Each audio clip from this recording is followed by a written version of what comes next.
Со децении присутна на балканската музичка сцена, има фантастичен глас и изгледа преубаво. Да, токму гласот е тој кој што обединува, меѓутоа и енергијата која што ја шири и со неа обединува генерации. Таа е една од жените која што доживеала доста бродоломи во својот живот, имала подоми и падови, но секогаш, како што вели, се издига како феникс над се. Таа е позната звезда, има многу хитови и е кај нас во Македонија. Често во Македонија, македонската публика многу ја сака и ние ја сакаме. Ја имаме честа вечерва да разговараме со Анабела Атијас, која што ни е гостинка во Хајп ТВ. Анабела, ти посакувам добре дојде и како се ми? Dobro večer, pre svega veliki pozdrav tvojim gledalcima, televizija Hype, tebi i hvala ti na ovako divnoj najavi. Ja sam super, malo onako neki umor, ali kad krene, oni prvi taktovi kad krenu, ja sam, što kažeš, kao Feniks. Често пати си во Македонија, често пати те гледаме овде, имаш армија од обожаватели, морам да признам, токму кај нас, и Скопје па и пошироко, низ цела Македонија. Како ја чувствуваш Македонија, бидејќи често си тука и често те барат на настапи? Ja se u Makedoniji osjećam kao kod kuće. Najiskrenije to mislim, apsolutno, bez i malo preterivanja. Ja sam poreklom iz Bosne, to svi znaju, iz zemlje ratom zahvaćenog, jel? Tako da sam odavno izgubila taj osjećaj da negde pripadam i jedino gde sam ostala da sam kao kod kuće je to u Beogradu i ovde kod vas. Zaista nekako mogu da kažem najiskrenije jer imam utisak da sam toliko vremena provela u Makedoniji više nego u svojoj rodnoj zemlji. Da sam se srodila, evo koliko i razumem, sam malo da progovorim. Mislim da bi mogli da pričam, da me nije sramota. Mnogo volim makedonsku publiku, beskrajno im hvala na bezuslovnoj ljubavi koja tolike godine traje. Ne treba im puno da se sete Anabele i eto tih mojih pesama i eto mene malo pa kod vas negde niz Македонiju. Толку се зближивте со Македонија, дори направивте и дует со македонски артист. Колку од ова временска дистанца ви значи тој дует? Мислам дека се викаше Вештица. Tako je, Veštica iz Srbije, boga mi 2006-2007 je u pitanju sa mojim dragim Brčkom. Pa bilo je to nezaboravno leto i nezaboravan duet, saradnja. Mnogo bih voljela da se tako nešto opet ponovi. Što da kažem, jedna od omiljenih stvarno pesama i žao mi je što ih više takvih nemam. Соработувате со Зоки Давидков, еден од нашите најпознати стилисти за фризура и за шминка. Препоставувам дека знаете дека Зоки Давидков направи еден многу голем хуман гест, ставаше екстензии на оние што ги погоди непогодата од Кочани. Што мислите за овој негов гест? Zokija znam zaista jako dugo, preko 15 godina i to prijateljstvo je preraslo u nešto mnogo više, veće. To nije obično prijateljstvo, to je meni porodica, on je moja familija. Mnogo sam puta spavala kod Zokija kući. Ovde, kažem, u Makedoniju nisam u blizini bila da mi nije rekao nemoj slučajno ili si otišla u hotel, tako da mislim da sam negde tu među prvim, da kažem, poznatim ličnostima u njegovoj karijeri i eto, kao što rekao, prerasao u nešto mnogo veće. Zoki je od uvek bio jedna predobra duša, veliki čovek, velikog srca i kada nije mogao, on je na neki način uvek nekome znao da nađe načina da pomogne. Sada ovo što je uradio je zaista veliki potez, ali ništa manje nisam očekivala od njega, mislim, svaka čast. Treba mnogo više ove ljudi se uključio tako, jer male stvari dovode do nečeg velikog. Kога се подсетите на Фанкиџи, на што помислувате? Pa sve najlepše. I danas nekako na neki način pripadam toj grupi. Grupa postoji, grupa se ponovo obnovila na neki, eto da kažem, način na tim velikim koncertima koji su posvećeni isključivo 90-im. Gagi i ja ponovo nastupamo zajedno, što je fenomenalno. Zajedno sa svojim kolegama iz 90-ih. To budu veliki koncerti koji traju žurke po 5-6 sati, gde se nas 8 do 10 zavisi, znači 8 do 10 grupa pevača iz 90-ih menja na 20 minuta, tako da to bude zaista fenomenalna noć. Funky G i Igra sudbine. Колку се промени вашиот пристап кон музиката од Funky G до Igra sudbine? Pa ja sam samo nekako radila ono što bih osetila u tom momentu. Naravno da nešto previše ne odstupim, ali kad sam odstupila od toga, zapravo Funky G u svojoj karijeri ima od do. Od densa do, ne znam, da kažem, narodnjaka preko popa. Tako da mislim da su ljudi navikli kada smo mi u pitanju da eksperimentišemo i da se kod nas broji samo dobra pesma. Samo da je dobra pesma, nema veze koji stil. Која е Анабела музичка формула за успех?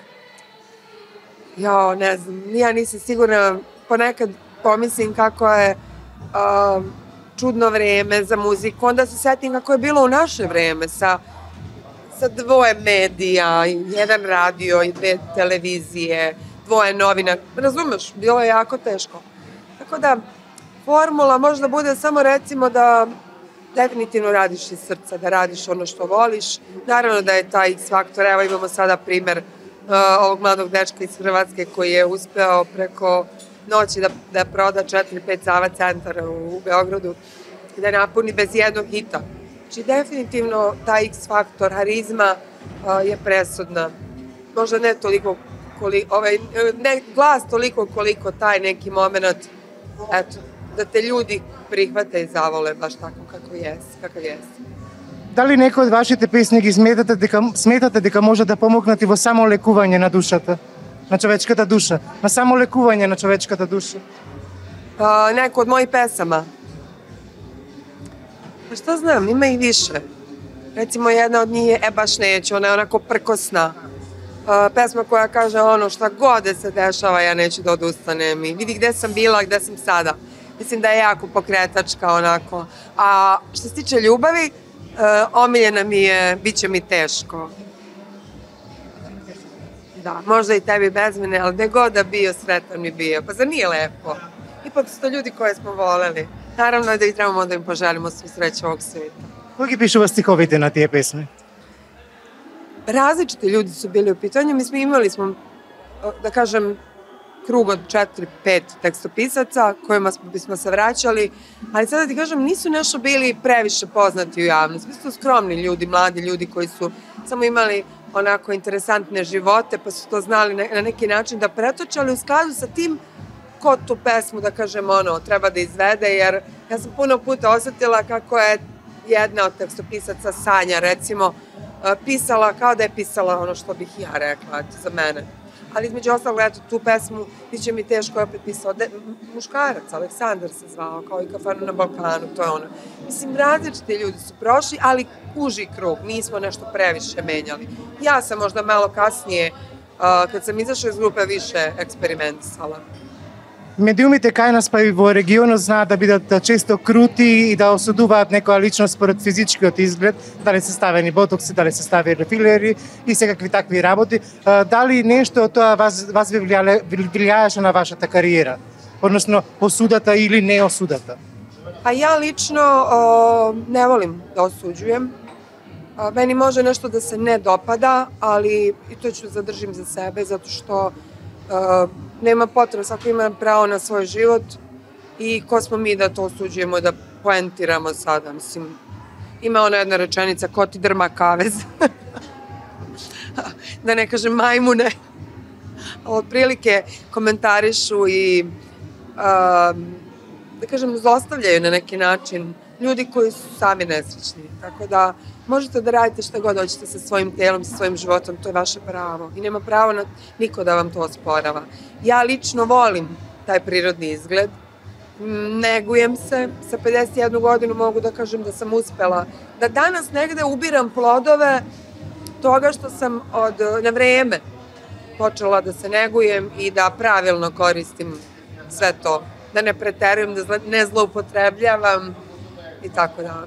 Vidite i sami da nemam, ko me zna iz 90-ih zna da se nisam uopšte promenila. Vrlo po meni dostojanstveno starim, ali isto tako neću da budem zgužvana, izborana u 21. veku kada je sve došlo do perfekcije, kad možemo sebi da priuštimo te alate da bi se čovek što da ne, bolje osjećao. И вие сте жив човек, како и сите останати, веројатно имате и вие своји животни премрежја. Како ги поминавте тие тешки моменти во вашиот живот, бидејќи ги имаше доста? Iskreno, dotakla sam više puta neko dno, da kažem, dno života. I na tom dnu sam osetila glas u meni koji je govorio, čula glas u samoj sebi koji je govorio nisi ti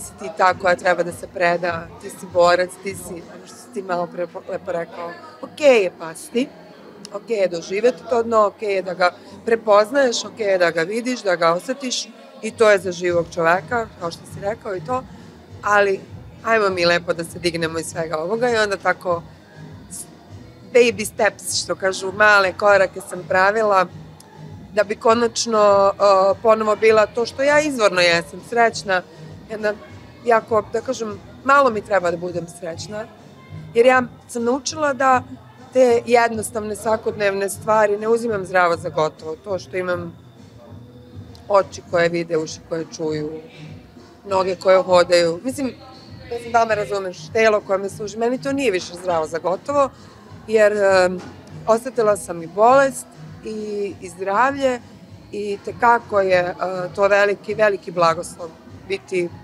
zdrav u ovom svetu gde sad vidite sami da malo pa neko dete oboli od teške bolesti, umiru mladi ljudi, borimo se za njih na razne načine, tako da vrlo sam srećna, ispunjena i zadovoljna s ovim, baš takva kakva jesam.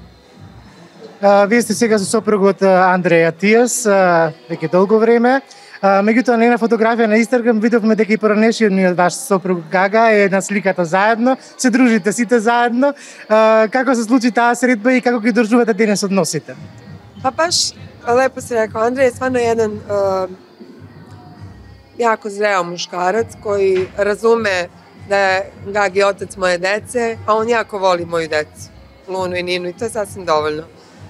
Na kraju mogu ti reći da se njih dvojica jako poštuju i vole, da on Gagija vrlo često kaže ja Gagija volim. Znaš, to što ste vi imali, to što vi imate, šta ja s tim imam? Mislim, realno.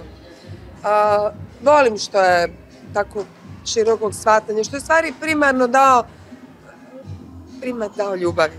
Znaš, jednostavno je najlakše mrzeti, praviti probleme, osporavati. A šta bi bilo kada bi drugačije? Šta bi bilo kada bi pustili samo ljubav da radi svoje?